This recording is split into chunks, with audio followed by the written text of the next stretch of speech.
parmi tous les noms de Dieu, l'Aziz, le puissant, Al-Razaq, le pourvoyeur, Al-Rahim, le bienfaisant, Al-Ghafour, celui qui pardonne, etc., il y en a un très important dans le Coran et auquel on ne pense pas toujours, c'est Al-Wali. D'où vient ce Wali ?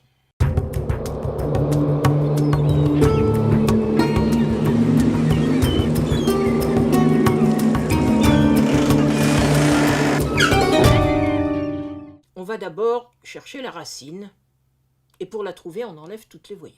Il nous reste WL, donc il nous manque une consonne. Là, c'est la dernière. La dernière, c'est un Y qui est une semi-voyelle et qui joue le rôle de consonne comme le WE du début. Notre racine, c'est donc WLY qui nous donne le verbe voilà. Mais alors là, de nouveau, il nous manque une consonne. C'est encore le Y parce que c'est un verbe irrégulier.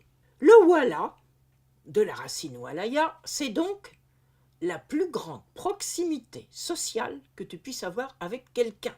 À l'époque du prophète, dans la société tribale, le wali, c'est celui qui est proche de toi, c'est celui avec lequel tu partages ta maison ou ton campement. Il peut donc s'agir soit d'un parent, soit d'un allié que tu as accueilli chez toi, et cette proximité implique une solidarité réciproque, qui est le principe même de la socialité tribale. Pour faire plus simple, c'est le vivre ensemble de l'époque du prophète dans sa société. Mais alors Dieu dans tout ça, Dieu est considéré comme l'allié de celui qu'il protège. Mais dans cette société de tribus, il ne faut pas se tromper de protecteur, et on a le choix de choisir son protecteur. Dans le Coran, le Dieu, créateur de la terre et des cieux, est l'unique protecteur.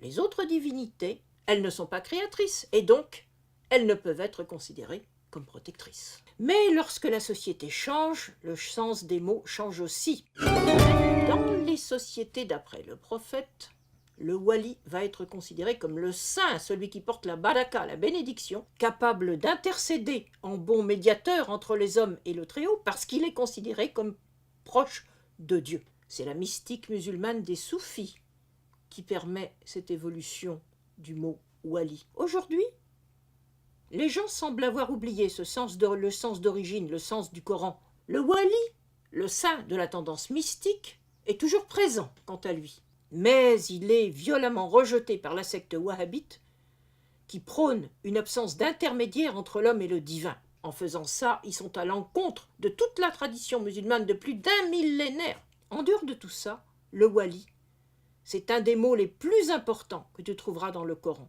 parce qu'il te permet de comprendre comment fonctionnait la société tribale de l'époque du prophète entre solidarité et alliance, sans aucun moyen de contrainte, sachant que les gens de l'époque pouvaient choisir librement leur alliance. À très bientôt pour un autre mot du Coran.